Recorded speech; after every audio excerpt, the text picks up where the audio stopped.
also increasing resilience to climate change.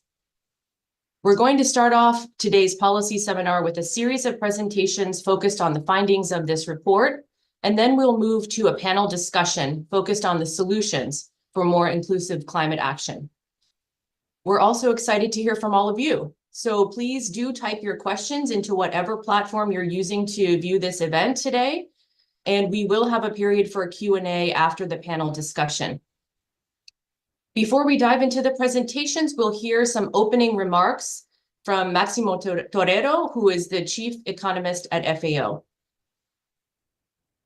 And he will be joining us via video message.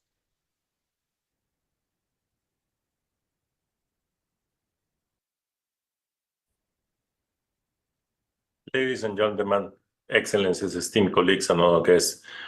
My name is Maximo Torero. I am the Chief Economist of FAO, and I have the great pleasure to introduce our recent report, The Unjust Climate, measuring the impacts of climate change on the rural poor, women, and youth. Let me start by thanking IFPRI for hosting us today, and thank you all for being here. Colleagues, we often hear that the poor and marginalized are more vulnerable to the effects of climate change, but there is little cross-cutting evidence on the magnitude of this vulnerability. This report aims to fill this gap by rigorously measuring and monetizing the magnitudes of these impacts on people who are too often overlooked in global climate discussions: the poor, women, and youth in rural communities. Climate change is not just an environmental change, it is a matter of social justice. The report's title itself speaks volumes about the injustices regarding the causes and effects of the global climate crisis. We know, for example, that people living in low and middle income countries contribute the least to the greenhouse gas emissions, and yet they suffer the most from impacts of increasing temperatures. We also know that inequalities within countries are large because differences in environmental conditions, access to resources, and opportunities make some people considerably more vulnerable to climate change than others.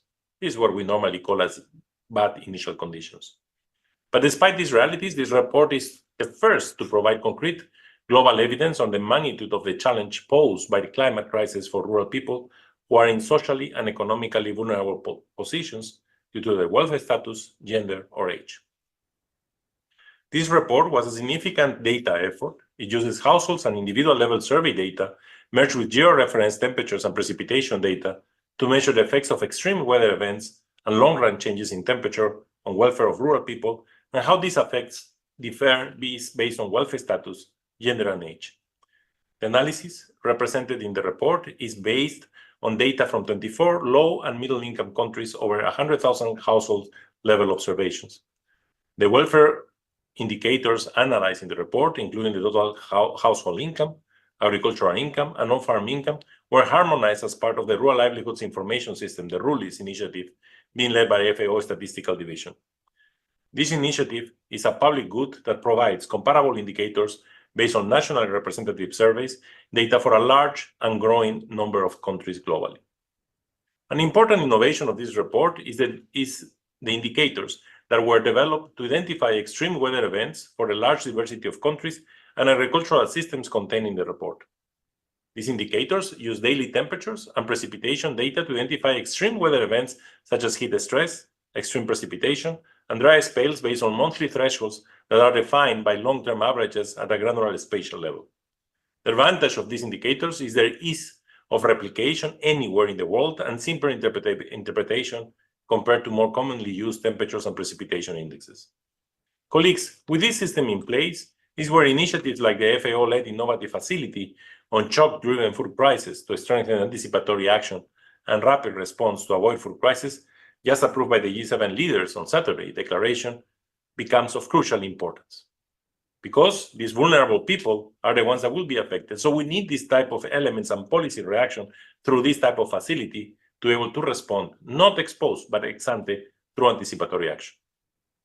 The evidence in this report also presented paints of a sobering picture of the extent to which the welfare of rural women, rural people living in poverty, and other rural people are more adversely affected by climate stressors than of less vulnerable groups.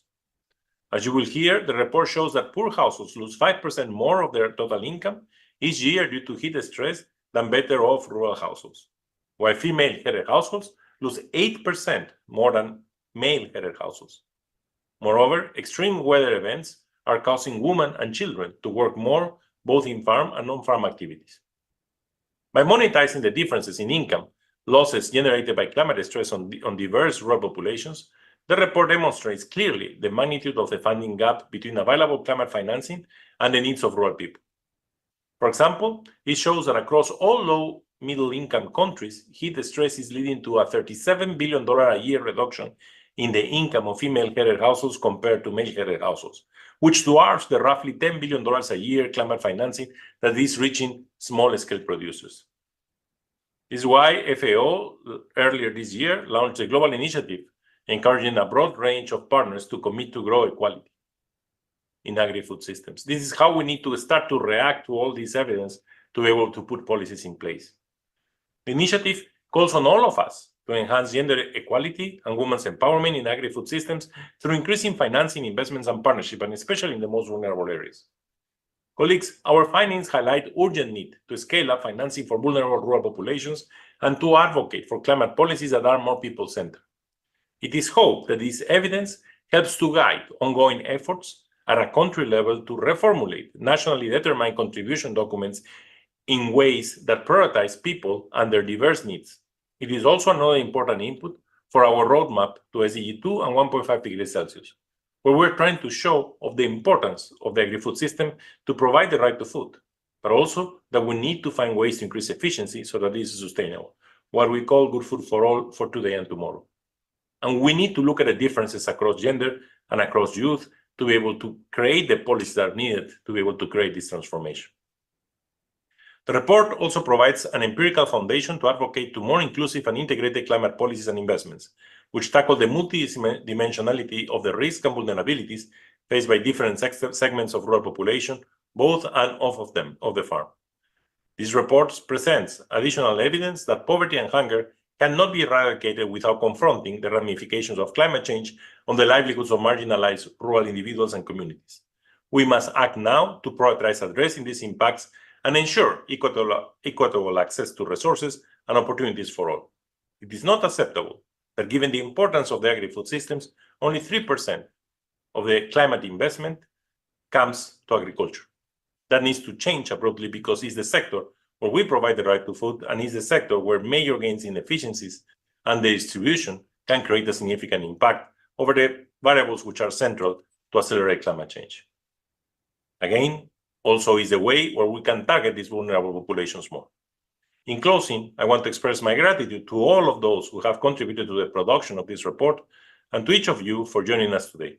Together, let us commit ourselves to a future where climate justice is not just a goal, but a reality for all. Thank you very much, and apologies I couldn't be with you today. Next, we're going to turn it over to Nicholas Sitko, who is a senior economist at FAO and one of the lead authors of the Unjust Climate. And Nick is going to present the main findings of the report. So Nick, the floor is yours. Okay, thank you very much, Elizabeth. I hope you guys can see my screen.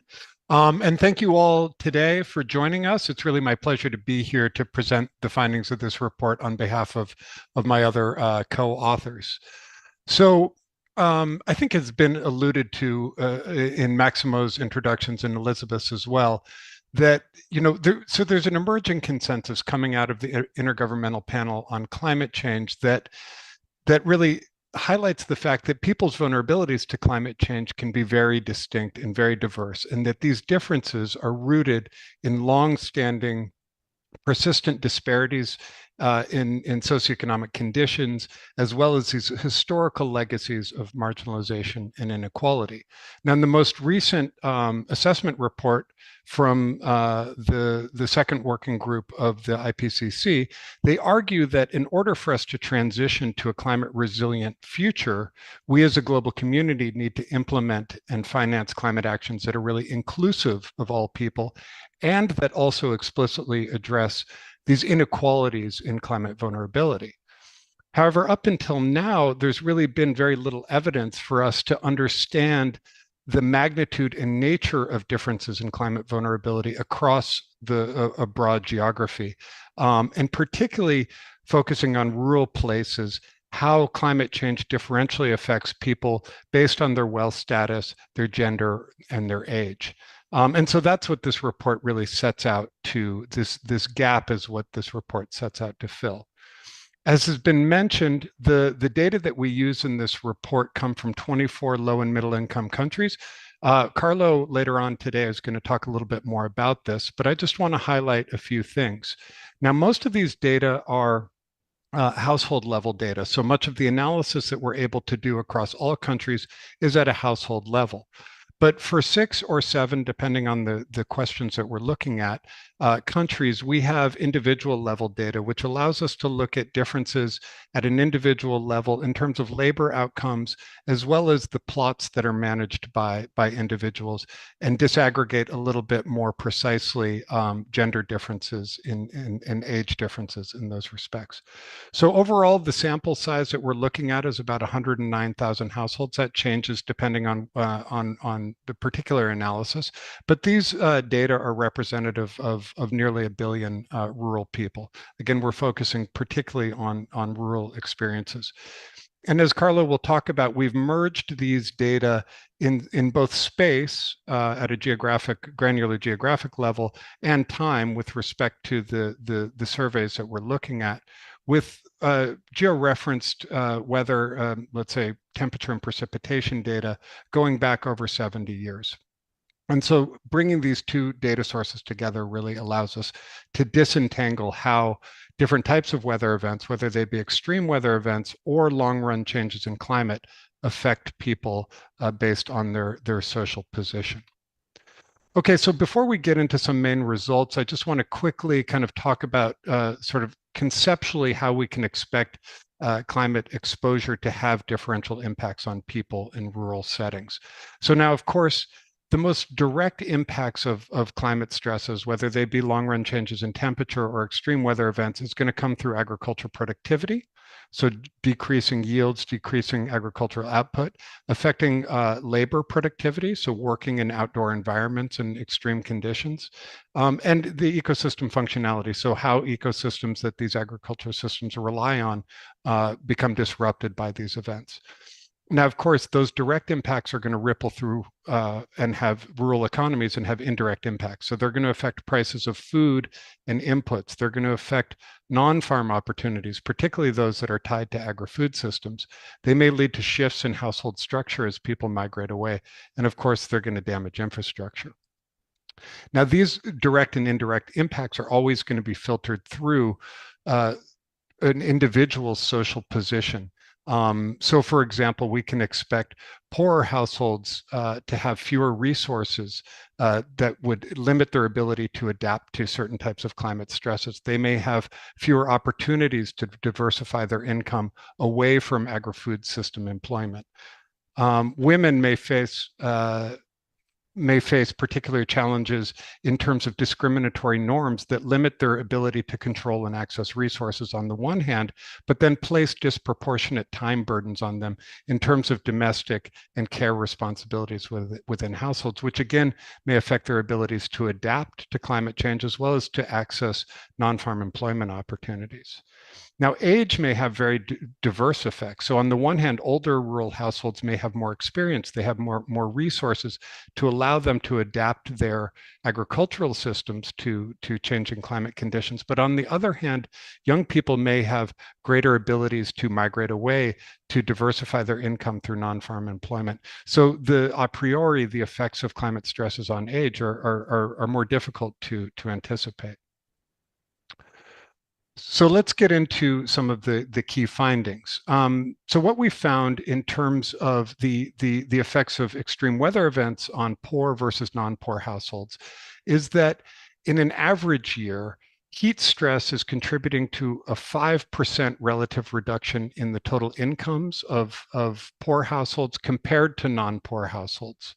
And so when we monetize this across all low and middle income countries, this amounts to about $20 billion a year in income differences between poor and non-poor households as a result of heat stress alone. extreme precipitation has very similar effects, about 4.4% reduction in an average year relative for poor households relative to non-poor households, which amounts to about $21 billion a year because of the greater frequency of these.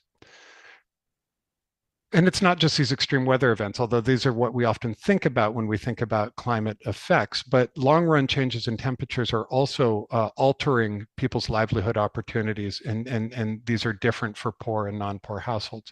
In particular, what we found is that with a 1-degree increase in average temperatures, poor households tend to become more dependent on agriculture. So their share of income that comes from agriculture increases much more than non-poor households.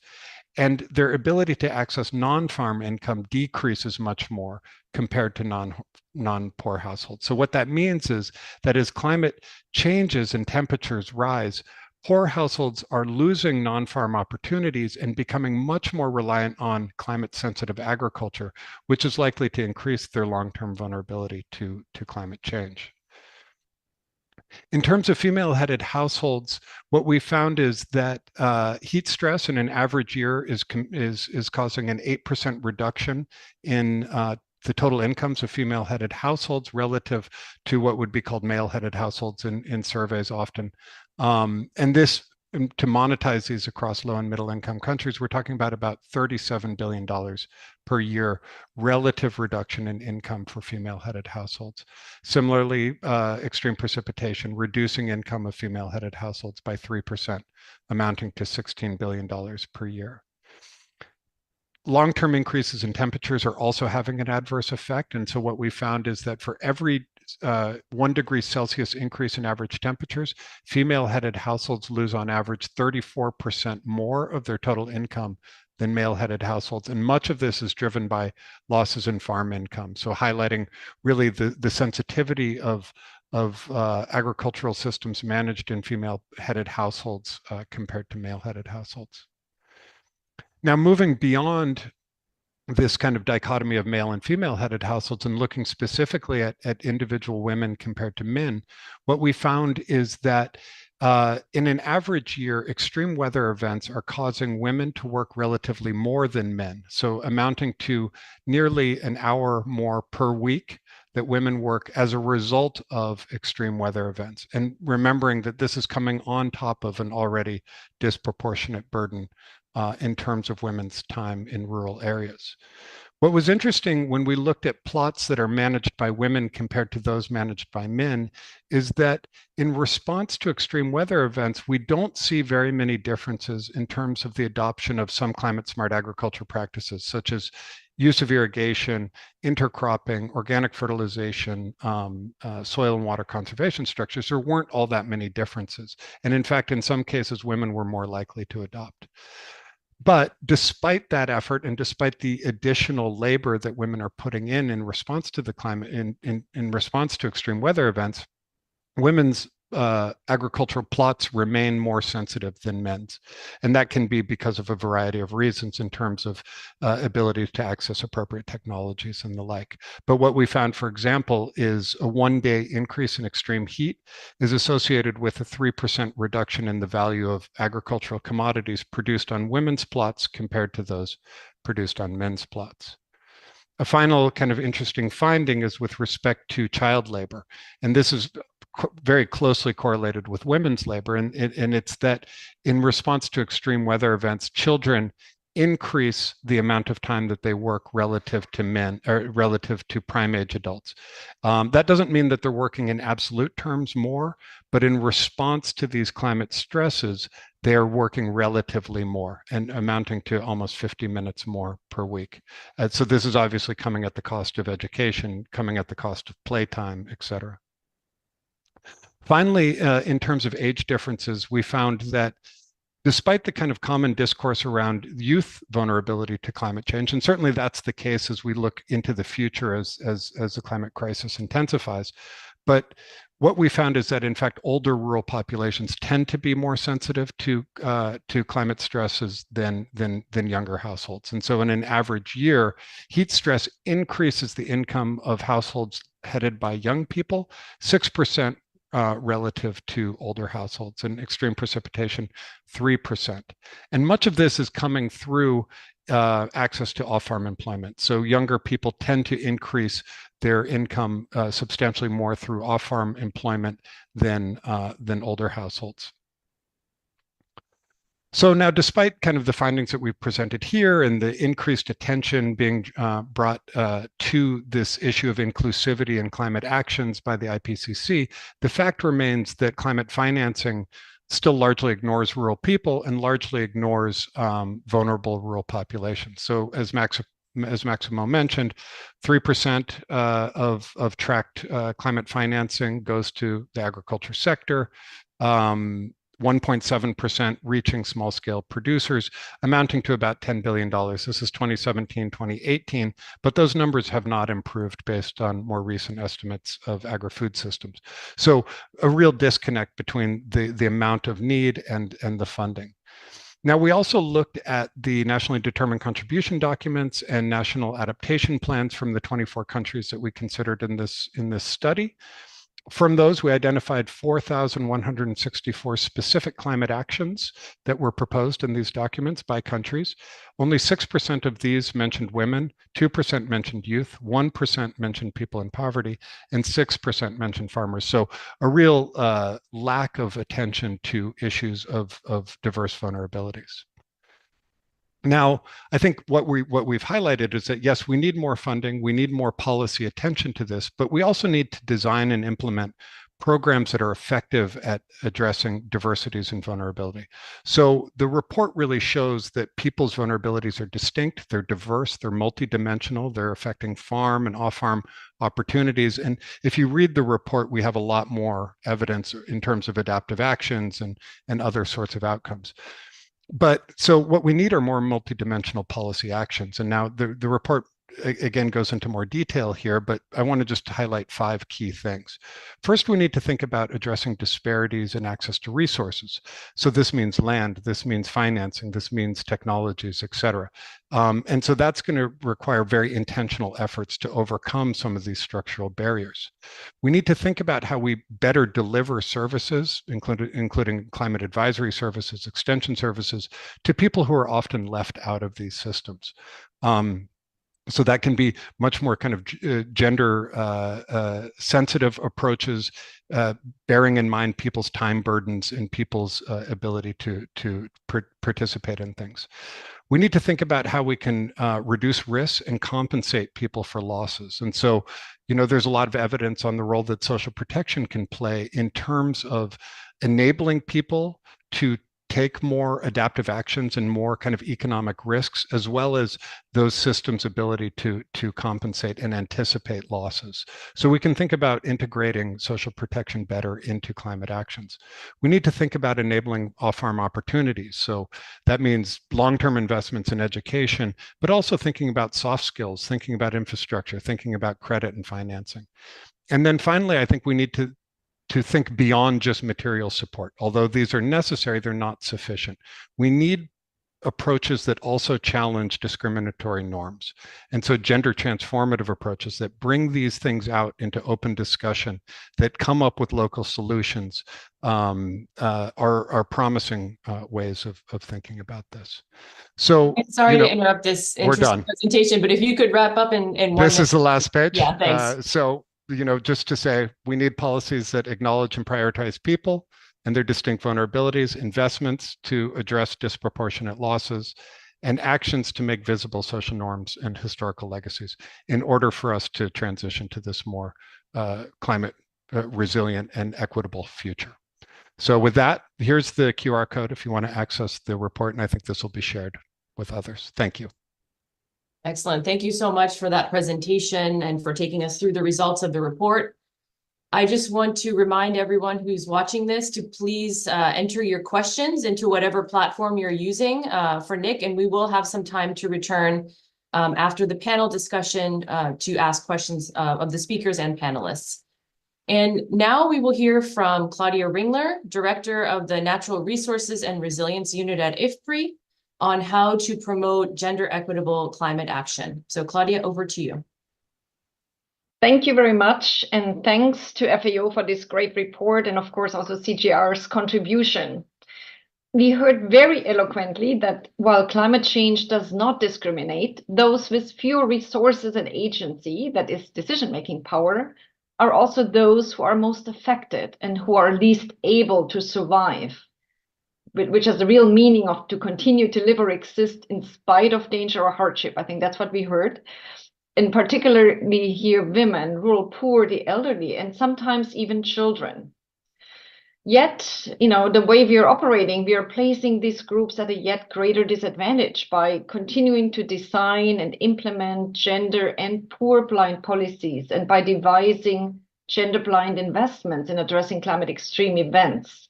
We are basically increasing these inequalities further. Importantly, there are some approaches that are trying to be gender sensitive, just, and pro-poor, but even they can fail if they're designed too rushed and without adequate consultation of those that the programs are supposed to help. Nicholas already identified the key areas that we need to work on. We know that integration of poorer farmers and women in R&D innovation processes can improve their outcomes, and that climate information services can be designed by and for poorer farmers and women. We know that closing the gender digital divide, such as the gender gap in mobile internet of at least 30% in South Asia and Sub-Saharan Africa, could reduce information asymmetries and increase awareness and adoption of practices to counteract climate extremes. We also know that traditional financial services are unlikely to reach women, and that women's grassroots organizations do reach women. But we have not changed structures, and women's organizations remain dramatically underfunded. We have extremely far to go with improving women's leadership roles in agri-food systems from the farm to the global level. And we have not made a dent on accountability in policy processes and implementation by, for example, dedicating at least 1% of project funding for monitoring the extent to which climate actions are gender responsive and achieve gender equality goals. Without working toward a real shift, structural shifts in all these areas, gender-blind investments are difficult to avoid. On the positive side, there are now more and new research programs that explicitly focus on gender and resilience and a just transition, and thus are trying to work on the findings from this very important report. Just want to quickly mention two. What the CGIAR program on climate action that is being drafted right now has 5 research areas that are trying to really work, I guess, on the findings of this report. One area focuses on understanding and addressing the root causes of climate injustice. So, the structural changes, I think, that Nicolas suggested. A second area focuses on reducing trade-offs and strengthening synergies for just climate action. An example here would be that women farmers who are particularly affected by mitigation in livestock, for example, which is obviously the key contributor from the production sector, they're not currently being consulted on livestock mitigation. How can we do this differently? The third area that the CGIAR program wants to work on is, of course, policy and governance. We do need this to be serious about a just and climate resilient food system. Here, the important question of how can we effectively elevate women's voices comes in. The fourth work stream focuses on financing the just transition. We heard that there's a lot of work that needs to be done. And the fifth focuses on data and digital or artificial intelligence for a just transition. Again, if we continue to disregard that the most vulnerable in digital approaches, if we continue to disregard the most vulnerable in these digital approaches, then we will certainly increase, and we are responsible for the increase in the gap between the rich and the poor. The second program I wanted to mention is actually an upcoming agriculture mitigation conference supported by the German Ministry of Agriculture, the CGIAR, and the Global Research Alliance on Agriculture Greenhouse Gases. That particular conference that will take place in October has a specific work stream on just transition in agriculture mitigation. I noted that the abstract submissions in the just transition work stream are quite limited. So, which suggests we need to do more on research. in this area. But again, that research, of course, needs to be fully informed and co-designed by those most affected. And with those comments, I'll return to Elizabeth. Thank you very much. Thanks so much for those remarks, Claudia. And next we will hear from Carlo Azzarri, who is a Senior Research Fellow in the Innovation Policy and Scaling Unit at IFPRI. Carlo will be discussing the importance and role of data in understanding the differential impacts of climate change. So Carlo, over to you. Yeah, thanks, Elizabeth. First of all, let me congratulate and commend Nick, Romina, and all FAO team for this excellent report with very rich analysis on the fact of climate variability and extreme shock. It was really nice to collaborate with them on this. I would also like to thank, of course, IFPRI, our IFPRI communication team, for organizing the event, all the speakers today, and you all for participating. So I would like to highlight essentially four main points on the data side, just the importance, the role and relevance of the data, not only for this report in particular, but also for all in general, for all studies of similar types that look at the effect of climate. So I'm not sure if you can see the slides now. So first of all, the first element I would like to stress is the definition of climate change. So here we need to distinguish let's say the overall phenomenon of climate risk into two separate categories. So the first is weather extreme on one side, on the left-hand side, and climate change on the other side. And the reason why we need to distinguish between the two is because they are related to different phenomena according to their very nature, so also to their data generating process. And so we also use two different definitions, right?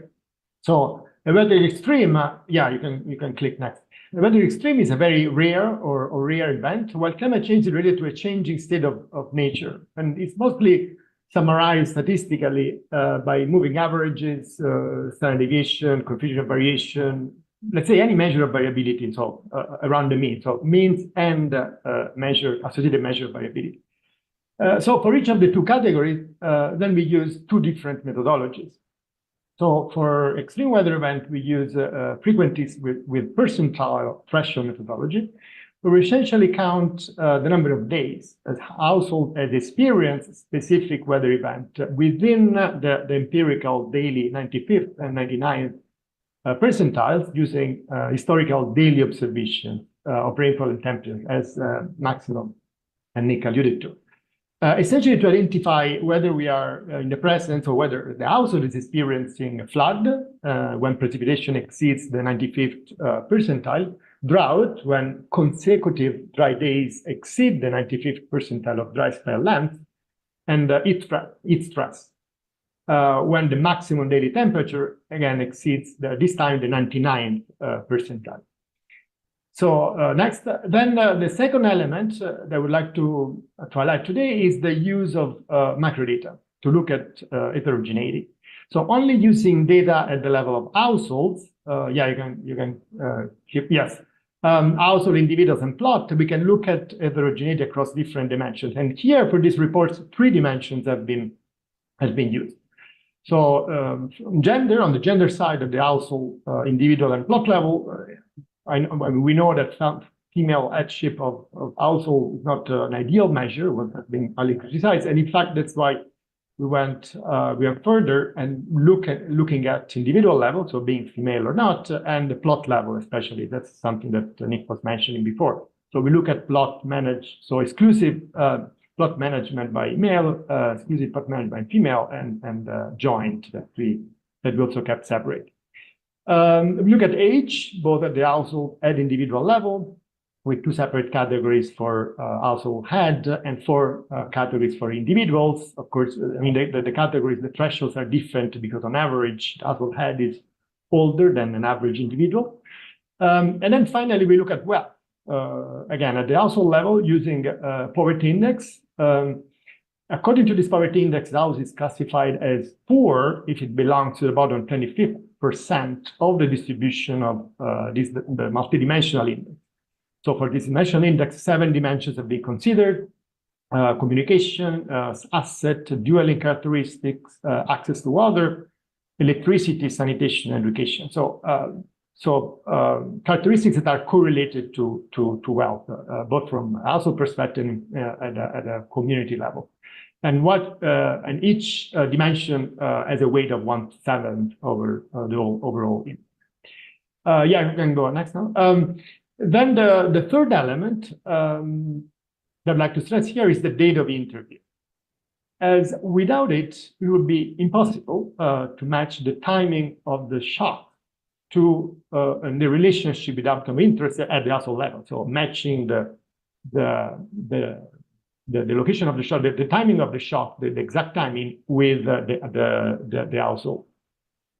This is due to the simple reason that if shocks occur after the date of interview, then they are not relevant, right? Because they can't affect the outcome of interest at the household level.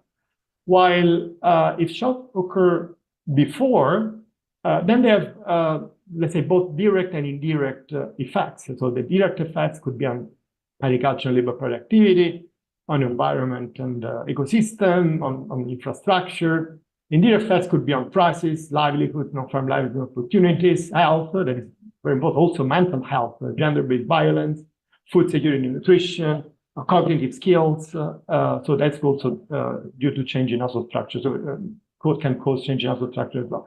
And of course, the characteristics of being indirect or direct impact effects matter a great deal for both for analysis as well as, let's say, if not more importantly, for policy purposes.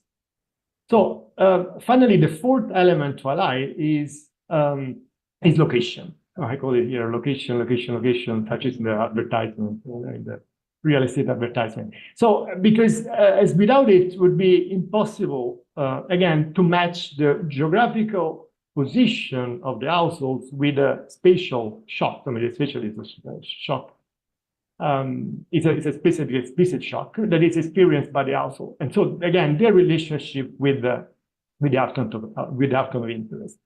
So for this report, we see that both the absence of the GPS information and the date of interview brought a sample reduction of about, so from the initial 44 countries that in rule list that Maximo mentioned, then 8 were excluded completely, and we also excluded important countries such as Mexico, for example, South Africa. An additional 8 have still been included, but at very low, let's say low spatial resolution that of course limit the spatial representativeness of the conclusion, right? Sorry to interrupt, Carlo, but if you could wrap up quickly, we're a bit over time. Yes, thanks. Yes. Just the last part. And also another example of sample reduction is its analysis that was also used for the background as a background paper for this report that look at Africa only, where we had initially 31 countries and about 2.2 million observations representing more than 900 million individuals in Africa, but then shrank to 24 countries. So we lost 1 million observation and 300 million representative individuals, let's say. And on this, we lost this observation because of 90% of these observations were lost due to the date, to the missing data, 10% to the missing location. So I would just like to stress the importance of these 4 elements, especially the last. So thank you, and I'll pass the floor on to the moderator. Thanks, Elizabeth. Thank you, Carlo, and thanks to all of our speakers. We really appreciate you digging into the details and providing some thoughts on some concrete actions that we can take going forward to address the inequalities that we see resulting from climate change. We're now going to turn to a panel discussion before we open up the floor for comments and questions. So please do keep your questions coming on these last 2 presentations and as we continue our panel discussion. And on the panel, we have Mansi Shah, who is a senior technical coordinator and program manager at the Self-Employed Women's Association of India, or SEWA. We also have Faith Gikunda, who is the communications director of the Inclusive Climate Change Adaptation for a Sustainable Africa, or ICCASA. And we are also joined by Aslihan, who is a senior gender advisor in the Bureau for Resilience, Environment, and Food Security at USAID. And so if everyone could put your cameras on, everyone on the panel, come on screen, and I will be directing the first question to you, Mansi. So one of the findings of the report is that women suffered production and income losses despite having adopted, climate smart practices at a similar or even greater rate in some cases than men, and investing in agriculture.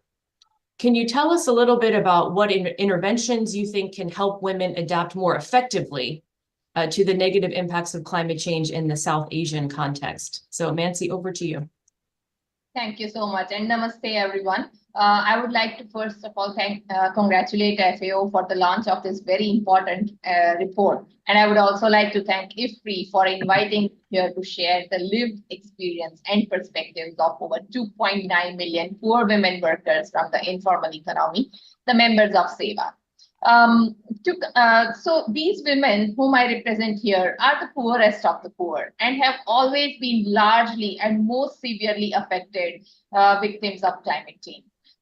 We saw a lot of numbers in the report, the prior speakers, Mr. Sitko and all, they explained the report. So let me just, as I try to answer your question, let me just explain what it means when we say that these women are severely affected or disproportionately affected. Let me share this by sharing a life story of one of our grassroots leader, Meena Ben Khokar, from the Kutch district.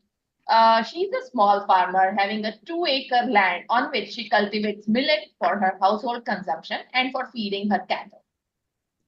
Last year, her village faced 3 disasters, one after the other. First, they faced extreme heat wave with temperatures soaring as high as 44 degrees. This led to acute water shortage for household consumption as well as for animal husbandry. The milk production reduced, leading to reduction in her income. The cost of irrigation doubled, so increase in overheads, and the smallholder farmers and agricultural laborers started suffering severe health issues such as heat stress, dehydration, UTI. With the family's income depleted, women often put health aside, and therefore these health issues exacerbate. Just as the heat wave was receding, the district was struck by a very severe cyclone, the Biparjoy, that destroyed fields, homes, and drowned cattle. Meena Ben lost her home, her cattle, and her crop. Overnight, she came on streets. And as if this was not enough, the district experienced several bouts of unseasonal rains, hails, and hailstorms, destroying the standing crops. This is not just the story of Meena Ben, but millions of poor informal sector women workers and their families. No disaster mitigation plan has accounted for the damage these cascading catastrophes cause on the lives and livelihoods of poor women like Meena Ben. Government aid and relief after disaster takes a long time to trickle down to people who in the meantime are compelled to go to exploitative moneylenders to survive, making them even more economically vulnerable. But does this mean that women like Meena Ben lose all hopes? Do they give up? Not at all. In our experience working with these women for over 5 decades, we've seen that these women themselves have taken on the role of first responders, adapters, and solution founders on day-to-day basis, using their own resources and technical know-how. Therefore, at SEWA, we, instead of developing programs for climate action, we support these women and their micro-enterprises to strengthen their climate action most economically yet effectively.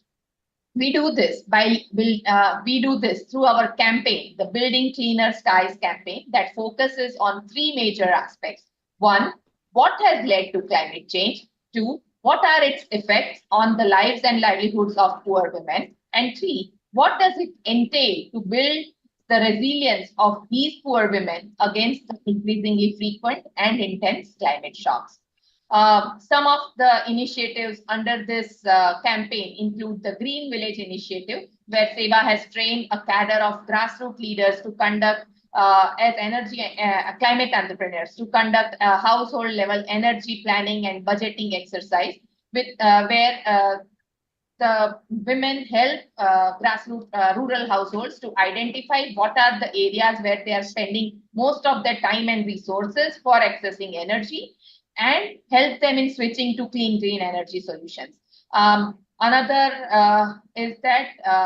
such initiative under the Building Cleaner Skies campaign is extreme heat wave insurance, a parametric heat insurance pilot that women like Meena Ben piloted last year. And taking the learnings from the same, they piloted an all-weather catastrophic insurance weather product. This year's pilot included 50,000 women across 22 districts from Gujarat, Rajasthan, and Maharashtra states. And when the biting reality of extreme temperatures activated the insurance in 17 out of 22 districts, benefiting over 46,000 women enrolled with the pilot, totaling to a claim of Indian rupees 2.92 crores. Furthermore, all of the 50,000 members included in the pilot received a daily wages in cash assistance as the districts recorded temperatures over 40 degrees, which significantly impact the women.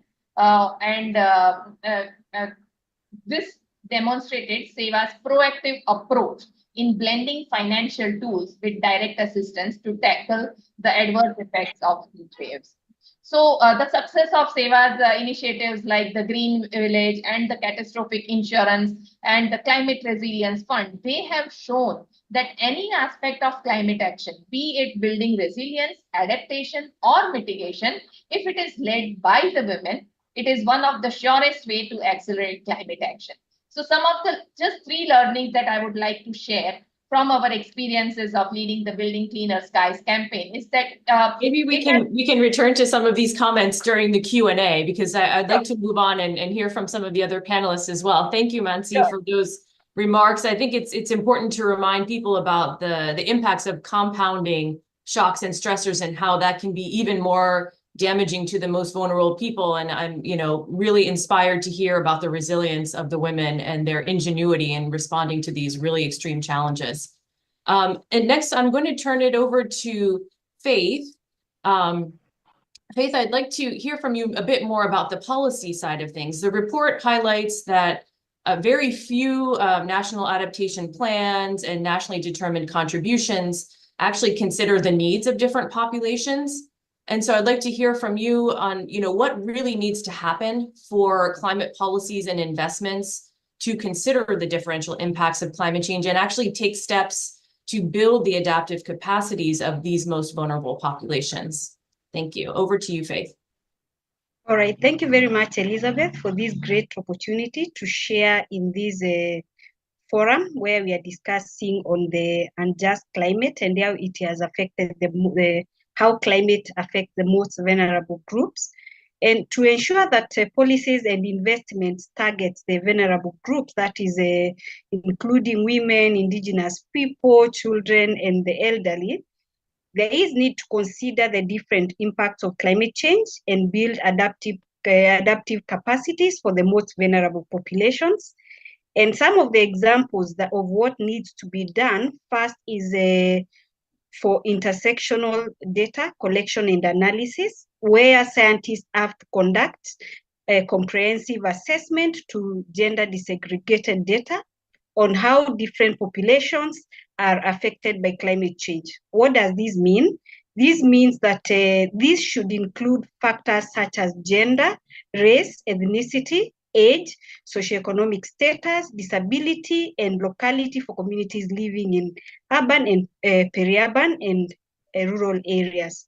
The second thing that needs to be done is inclusive, tailored planning and policy making to ensure that these groups are considered during the policy making processes. We need to identify the diverse groups and stakeholders and engage them separately in the development of national adaptation plans and also the national determined contributions. We need to hear their voices and include their voices in the larger national and the global agendas when it comes to policy. The third thing that needs to happen for these groups to be considered is empowerment, because without empowerment, their voices are suppressed. So we need to ensure that we strengthen the abilities of vulnerable communities to adapt to climate change.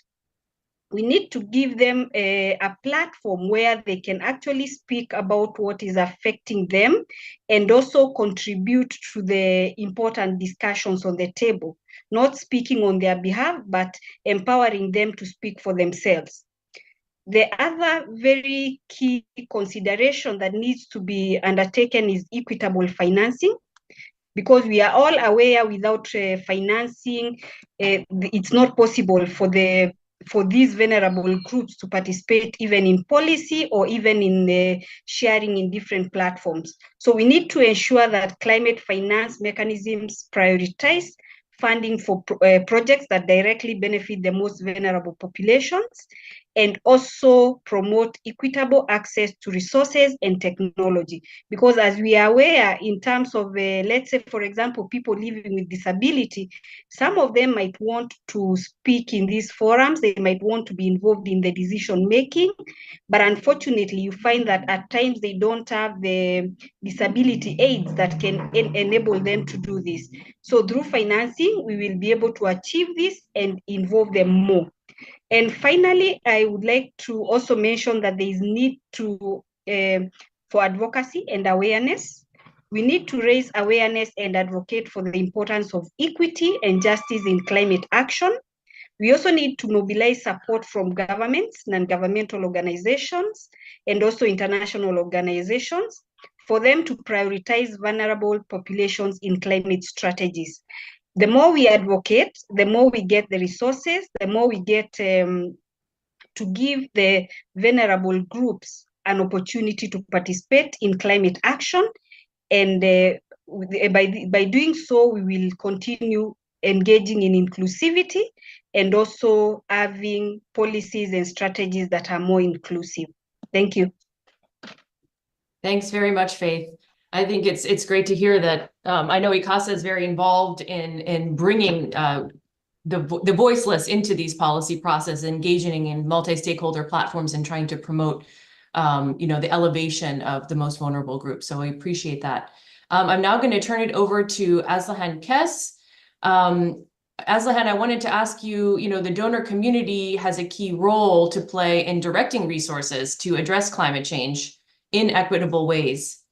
So can you tell us a little bit about how USAID is supporting more inclusive and equitable climate actions, and whether you see any trade-offs between needing to respond quickly in times of crisis and actually being able to reach the most vulnerable groups, which might take more effort and planning on the part of the donor agencies? So Aslihan, over to you. Thank you, Elizabeth, and good morning, good afternoon, everybody. I would like to also start by congratulating the team who worked on this very important report, which presents strong, irrefutable evidence that rural, poor, and the marginalized are deeply and disproportionately impacted by climate change. And I think I'll sort of hit some of the top takeaways from the report, which has many of those, because I think it really is important for the donor community and those who drive programs and policies to take these in and then really be responsive in our investments. So first of all, while as a development community has long been speaking and calling attention to this reality, including the USAID's climate strategy, which prioritizes climate actions led by and including the meaningful participation of marginalized and underrepresented populations. As you noted, Elizabeth, I think most of the evidence came from smaller case studies, which were more localized. So what this report does is to close a significant data gap and distilling this huge amount of data to rigorously measure the extent of this impact, quantifying the economic costs driven by these income gaps that are widening along the lines of class, gender, and age. So it really speaks to many of our global sustainable development goals and achieving those goals, which takes away this disparity really takes away from. And women in particular suffer substantially greater economic losses. Again, something that the report strongly makes a case for. Just taking the long-term impact that I think Nicholas talked to, when the long-term average temperature rises by 1 Celsius, households headed by women lose 35% more income compared to others. And this is one of many ways women are bearing the brunt of climate change. As the report also shows, they have longer hours of work, which is a risk to their health. And this adds to other research that we've seen come out in the recent years, for instance, that women and girls face higher risks of gender-based violence, including child, early, and forced marriage, which impacts it changes their life trajectory, livelihoods, and well-being for next generations as well. So these negative outcomes come about because of underlying gender disparities and inequality that are in play. Women are the backbone of agriculture and play a large role in natural resource management, yet 1 in 5 women are landowners and millions are faced by limited access to critical resources and assets to help them adapt to climate change.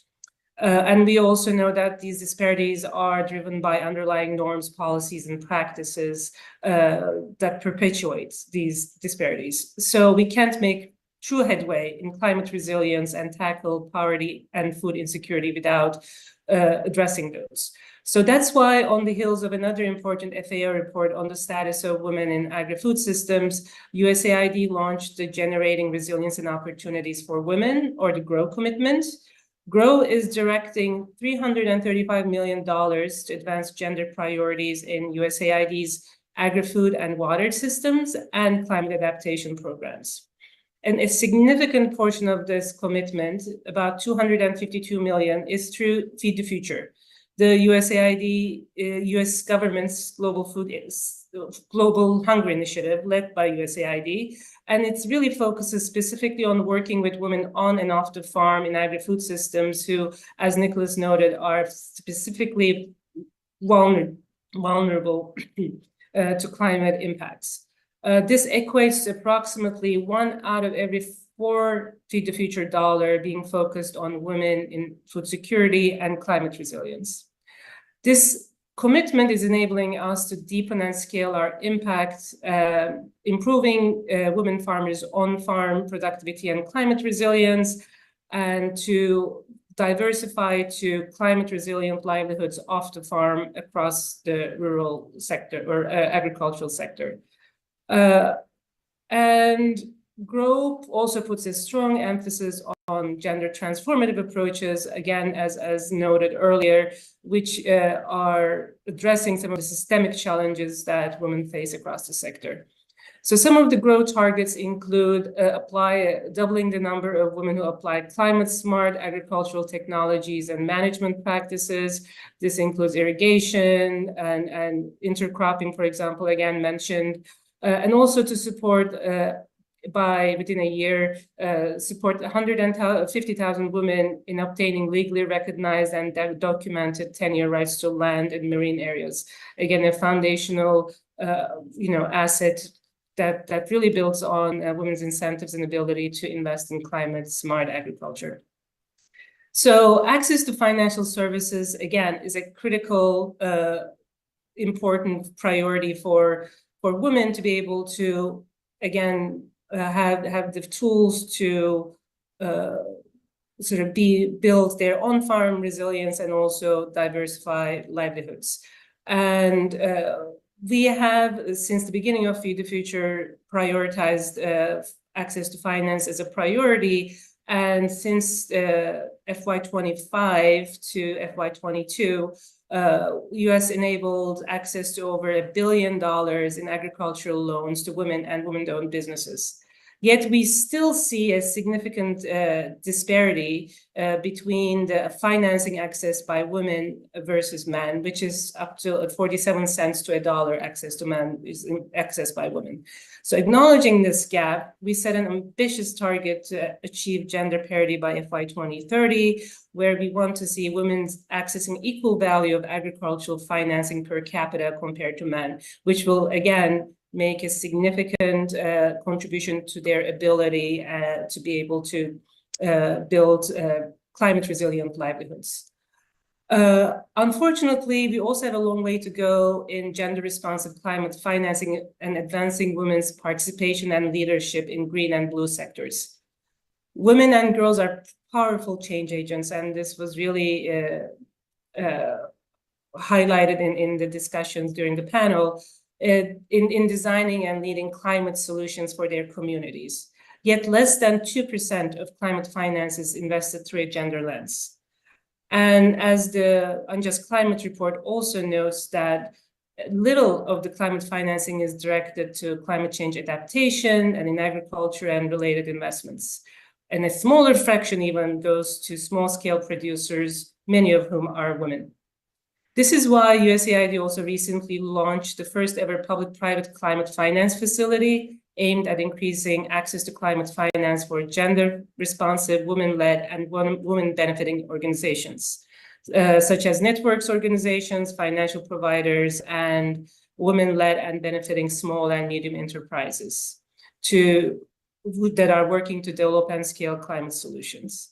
So the Climate Gender Equity Fund, or CGEF, brings together Amazon, Visa Foundation, Reckitt, and the UPS Foundation, along with USAID, to increase grant capital available for women-led and women-benefiting organizations. And so far, the fund has secured over $20 million in funding. The first 3 organizations selected to receive these grants support climate solutions are receiving $300,000 to $500,000 grants each, and those were announced at COP28. Among them were, for example, Empirical Ventures, the Kenya-based accelerator, which supports women entrepreneurs in working in climate-smart agriculture across Africa. And then most of these grants then go to elevate other gender-responsive climate solutions, for example, through technical assistance or to seed funding, creating a multiplier effect across the continent. So just to sum up, I totally spoke mostly on gender dimensions of what came out of the report and what we are doing. But I think empowering all vulnerable, excluded, and underrepresented groups as critical leaders at the front lines of climate change is critical for our investment priorities across. And just to quickly touch on your second question, I think that is needed because even though climate change requires us to act fast and swiftly, without including these populations, our results cannot be, our achievements cannot be sustainable or really deliver for those who are most vulnerable and most impacted in a meaningful way. So I don't see a trade-off there. I see a virtuous cycle, in fact, for achieving climate solutions through inclusion and leadership of vulnerable and marginalized groups. Over to you. Thanks so much, Asla. I want to pose one question to all 3 of you, but maybe I can open it up to all of the speakers and we can go ahead and get started with our Q&A session as well. So, you know, we've seen that this report makes a really valuable contribution to the evidence base on climate change and inequality by looking across a range of countries and social characteristics. But I'm curious to know, from your perspective, Mansi and Faith, how can research support the important work of grassroots organizations who are already seeking to improve the climate resilience of the most vulnerable food producers? So what is it, you know, how do you use research and what can research be doing more effectively to support the work that you do? And to you, Asla, I was going to ask, you know, what research and evidence gaps still need to be filled to help USAID and other donors really identify investments and actions that can effectively increase the resilience of vulnerable people while reducing inequalities. So if we could just broadly look at where the research gaps are and how these can be utilized better by groups who are actually working on the ground and the donors who are funding a lot of these investments, that would be great. And we can then open it up to the rest of the speakers as well on where they see research going and what needs to happen next. And in the meantime, while they're responding to this first question, I'd like to remind everyone to please enter your questions into the chat function of whatever platform you're using, and then we will open it up to your questions in the next round. So maybe over to you, Mansi, first, and let's try to keep these responses short, say 1 or 2 minutes each, please. Thanks. Sure, thank you, Elizabeth. And I think research is a very important tool. But currently, what we have seen and what we have experienced is that generally research is all top down. However, to improve the research and to bring the voices of these poor, their climate action into the policy making, into the financing world, there is a need for the research to be bottom up. There is a need to involve the members, the women who are actually impacted by the climate shocks, to bring them into the research. So, and when I say we need to bring them in, it means that in design, in data collection, and in dissemination of the outcomes of the research. As Faith was sharing, there is a need for a more inclusion of these women on platforms for sharing the results, like bringing women to global platforms and share their climate action. Also, secondly, just one more point, which is that the research has to, especially when we are looking at climate change and research related to climate change, the research has to be longitudinal, because it has the impact of the climate shock. There is a short-term or immediate impact, but then there is also a long-term cascading impact on the lives of the poor, and that also needs to be looked at. And therefore, the research for the related effects has to be a long-term and not just focus on what is the impact, but what kind of adaptation and mitigation can help build women's resilience or bring them more visibility. Thank you. Thanks, Mansi. Faith, do you want to comment on that? Yes, I can quickly comment on that, because as an organization that is based that operates nationally, we've used a lot of research in informing our interventions and our projects. And how research has really helped in this is that it's been providing localized gender and inclusive data and analysis. And by doing so, we are able to develop research-informed or evidence-informed interventions. The other way that we've been able to use research and how it can also help other grassroots organizations is in identifying best practices and innovative solutions. And by so doing, the grassroots organizations can borrow from what is already working and improve on it, instead of all the time going down into starting things afresh. So research can highly inform this, and not only about doing the research, but also ensuring that it's out there for the grassroots organizations to access it and use it. And also the other way research can help is by influencing policy and advocacy.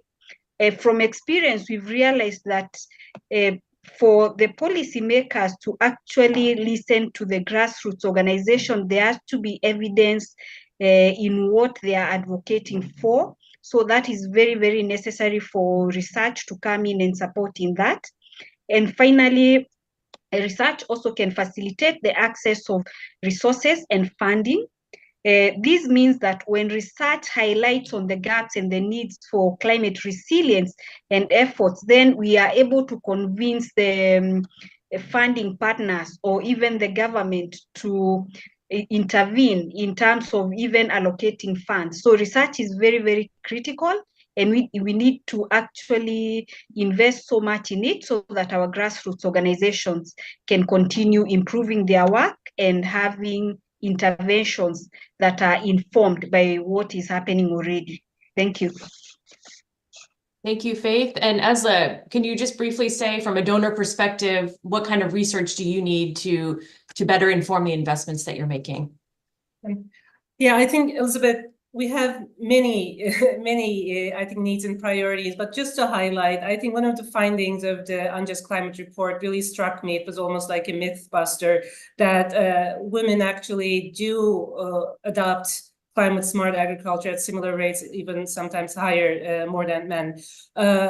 Yet they don't benefit from these. So there is a disconnect there, which I think could really be informed by research to understand how can we support women farmers to translate their adaptive actions into meaningful improvements in their lands. So this may mean, I think, to sort of think through social and technical innovations as bundles, or other ways we can really tackle maybe some of the more systematic issues that stand in the way of women being able to fully benefit from these technologies, or and create a more enabling environment for them to really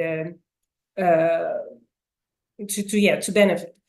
So this is really one of the spaces where we look to find what effective and cost-effective interventions there are that we can integrate in our programs, and scale these innovations to sort of really reach a larger number of women through our programs. And I want to also make one point on I think this priority, or this really valuable aspect of inclusive and sort of locally led research. I think it is critical, again, for research to be really useful and impactful on the ground. And I want to point to the climate innovation sprint that you are very familiar with, IFPRI and CGIAR Gender Platform launched in last year's COP, where over 20 diverse partners are coming together to think about solutions and innovations that would unlock some of the challenges to women in agri-food systems and build climate resilience. I think that's kind of that diversity of stakeholders around the room, speaking and learning to get from each other and advancing our understanding and solutions is what's going to get us to where we need to be. Over to you. Thanks, Aslihan. So we've gotten some questions in from the audience. I'd like to ask the other speakers to please turn on your cameras. I'm going to be directing some questions to you as well. Nick, I have one question for you from, let's see, from Maganga Paulo from SEWA in Tanzania. They're wondering, how can the fight for climate change be made in a way that can exclude child labor from the agri-food system? So what can we do to protect children under the climate crisis from having to shoulder this additional labor burden? And as you said, not being able to attend school or to play and do things that children should be doing. Over to you. Okay, great. No, thank you. I mean, I don't know how much good evidence we have on effective strategies for ending child labor. I mean, certainly there's the whole effort of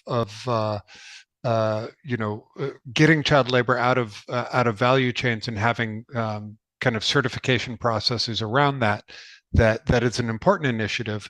But I think on the other hand, we need to think about the opportunity costs that are involved here. Why are people pulling their children out of school? What is causing them to do that?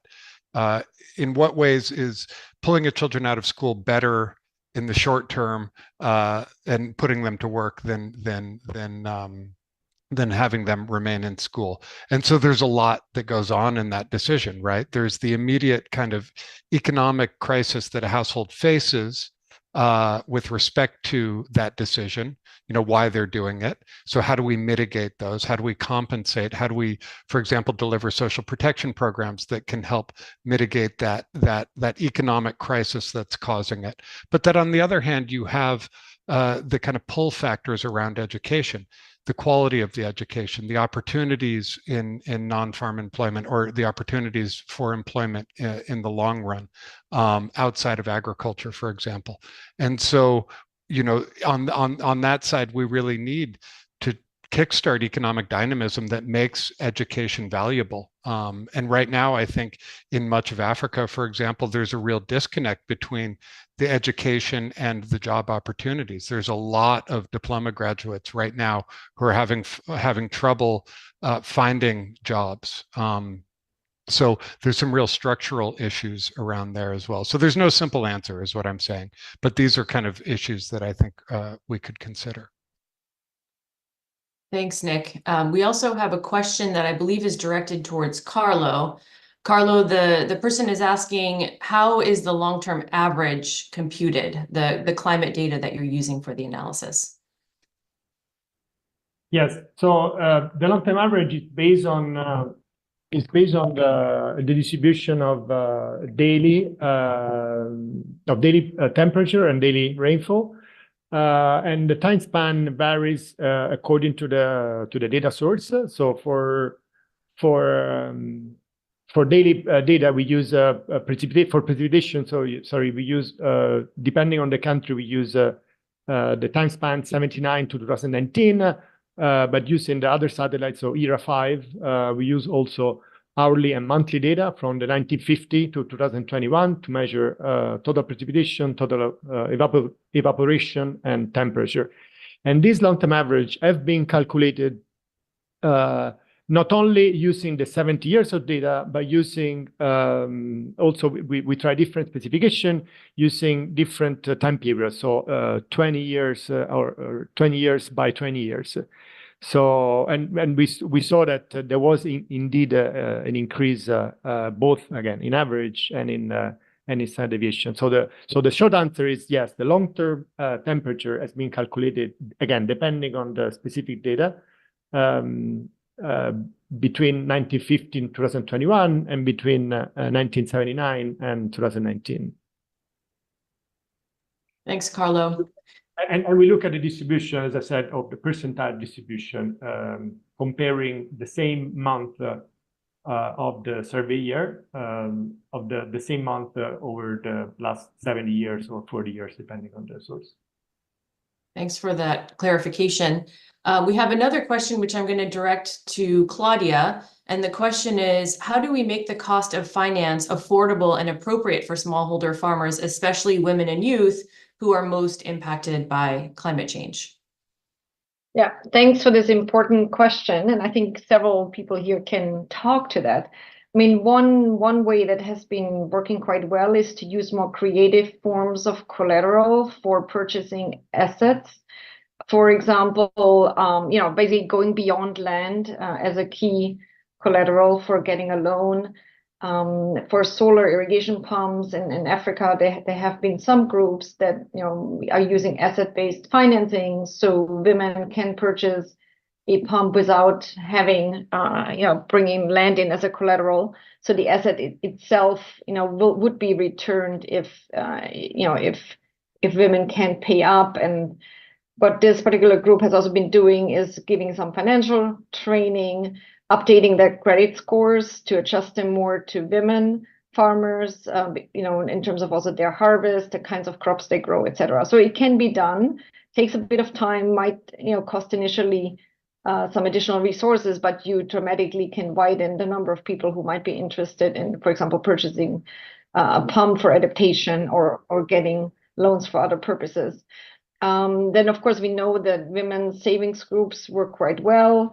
There has been a suggestion, including by SEWA, to provide climate adaptation funds directly to women's groups that they can then, in a rotating manner, grow. And of course, we need to increase the awareness of the gender digital gap, because we know mobile money is a great way for women to access funds if they can access mobile phones and mobile internet.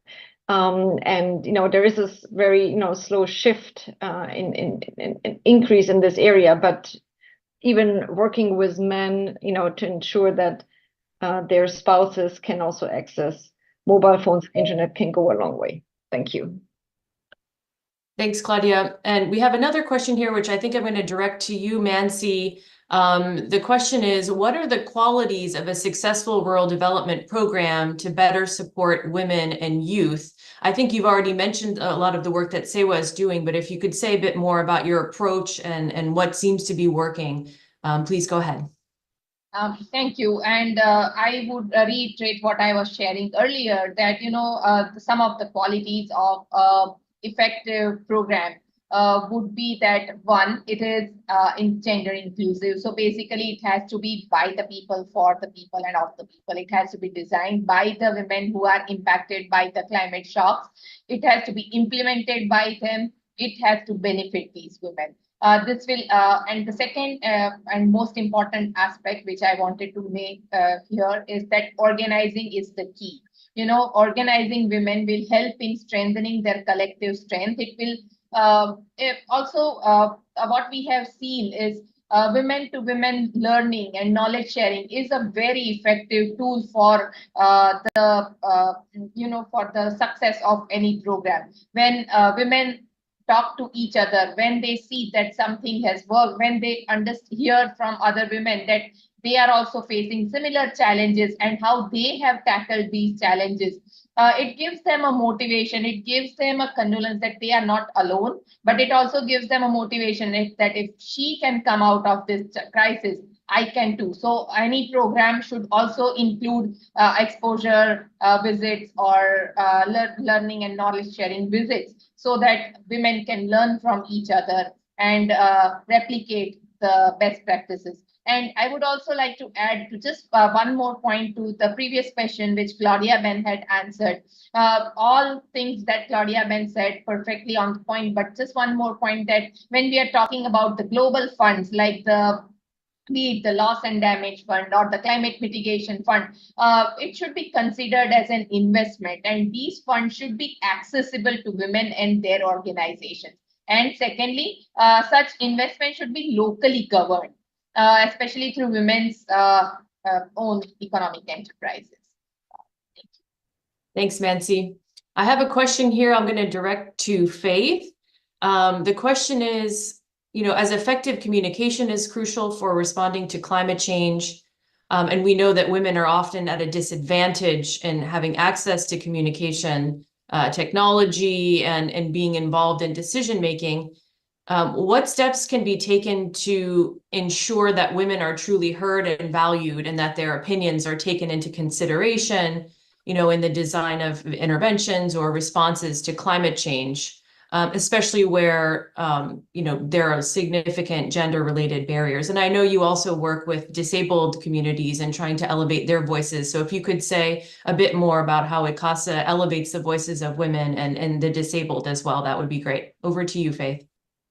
All right, thank you very much, Elizabeth. As you mentioned, communication is quite critical in addressing climate change, because this is where the conversation begins. And for the conversation to be quite effective, it needs to involve the people that are actually affected by the climate issues.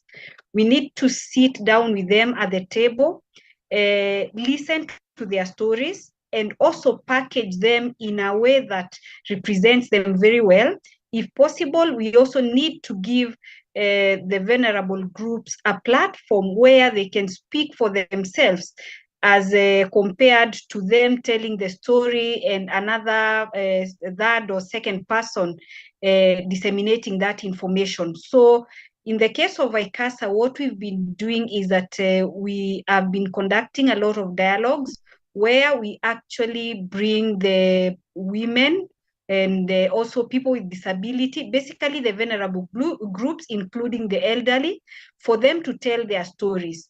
And in instances where they are not able to speak the language of the majority, we get translators that can help them tell their stories. So we give them an opportunity to tell their authentic part of the story and have someone else translating it for the larger audience to hear them.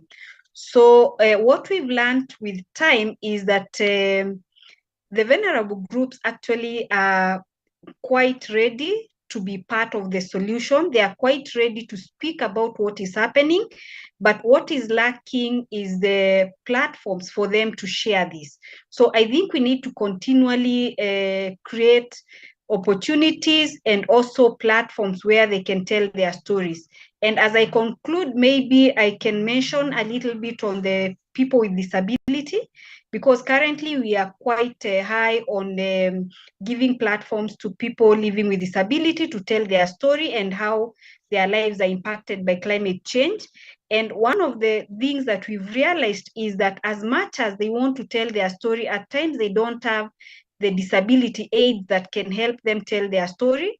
So what we are doing currently is that we are actually providing them with disability aids that can help them tell their story. We are also providing them with translators that can help in sign language.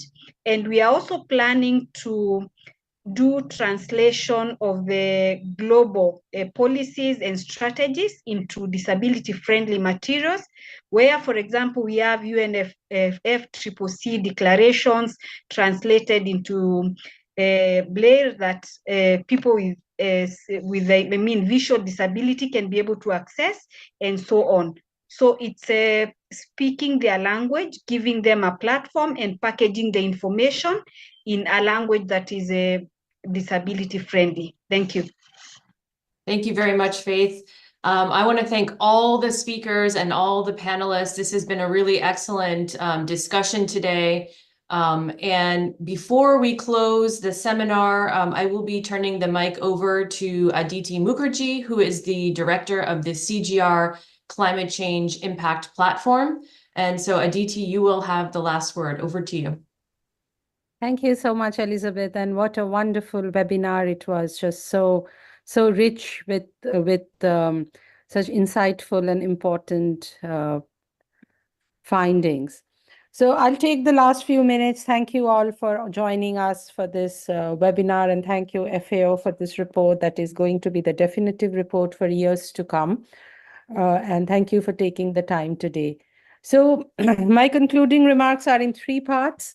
I'll try and be very brief in 3 minutes. For one, we always knew that impacts of climate change are unequal and unjust. This has been a knowledge that we have now known for 30 years at least. The IPCC synthesis report of the AR6 published last year, of which I was a part, actually says in its synthesis SPM1 that human-caused climate change is already affecting many weather and climate extremes in every region across the globe. This has led to widespread adverse impacts and related losses and damages. And vulnerable communities who have historically contributed the least to current climate change are disproportionately affected. So the knowledge that climate communities who have contributed the least, but within that, women, children, elderly are disproportionately affected is something we have now known for a while. And this is particularly true of some of the extreme events, and we now know that extreme events are also a part of climate change. Many of it has been kind of from much of that evidence has come from case studies. For example, we have known that when it comes to early warning in the context of floods, women often do not receive those early warnings. And even if they receive those early warnings, they are not in a position to act on them. As a result, in the floods scenario, for example, we find that there are more mortality among women and young children than among males.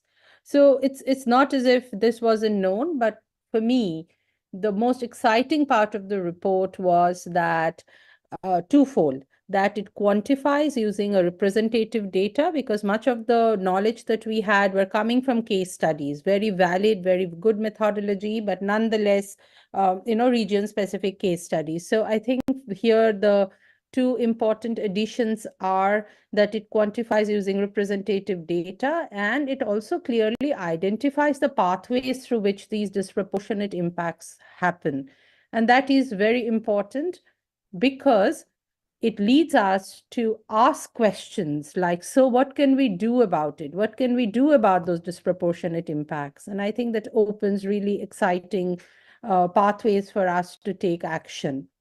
So that's coming to my second part then, what can we do? Some of the thoughts that I was having as I listened to all the panelists and the speakers. For me, the important question is, therefore, how can we frame adaptation and resilience building initiatives in ways that understands the differential impacts and designs those to reduce those impacts? So we heard from our panelists that many of them touched upon how those programs might look like. For example, our speaker from SEWA talked about the need for locally led adaptation measures program designed by the woman for the woman. We heard about co-design, and we heard about mentions by various speakers about those that target the root cause of vulnerability. So basically what our next step is, now that we know that the impacts are disproportionate, which by the way, we have known for a long time, this report quantifies it really nicely. The question is, how do we take action to make sure that those disproportionate impacts are actually targeted through interventions? And then following that, how do we know that those interventions were successful in reducing those disproportionate impacts? So I think that's a lot of work that needs to happen in that region around designing programs and policies to tackle those disproportionate impacts. This brings to my final reflection, which something I thought I did not hear enough, perhaps, is that the disproportionate impacts are not at all accidental. They are, of course, the result of structural inequity. In this case, when it comes to gender, result of millennia of patriarchal structures that perpetuates those inequality. So we have to literally look beyond immediate climate action, and we need to keep working on dismantling those inequitable social structures. In this context, patriarchy, but in the wider context, there are colonial histories, there is a history of racism. We also know that people of color are disproportionately affected. We know that from the hurricane impacts that happened in the US and in many other parts of the world. So, and we have to therefore look at the historical enablers of those inequity. So technical interventions are certainly very important. We at the CGIAR work on them, but we also work on the policy interventions. So technical interventions like how do we design solar irrigation pumps, which are useful for women, are super important, but not enough by itself, unless we think of structural changes that needs to happen. And eventually we think around dismantling some of these inequitable structures that perpetuate the inequity. So those were kind of my thoughts, like tackling the root causes of vulnerability and going beyond the socio-technical kind of interventions to more ones that is actually asking those hard questions around the structural inequities that we find. And climate change is simply exacerbating some of those inequities. So with that, thank you so much for joining us today, and it was a great webinar. Back to you, Elizabeth. Thank you, Aditi, and thanks again to all of our speakers and panelists and to our audience for tuning in today. I also want to thank the IFPRI events team for helping us put this event together, and we hope to see you at the next seminar. Have a great day, everyone.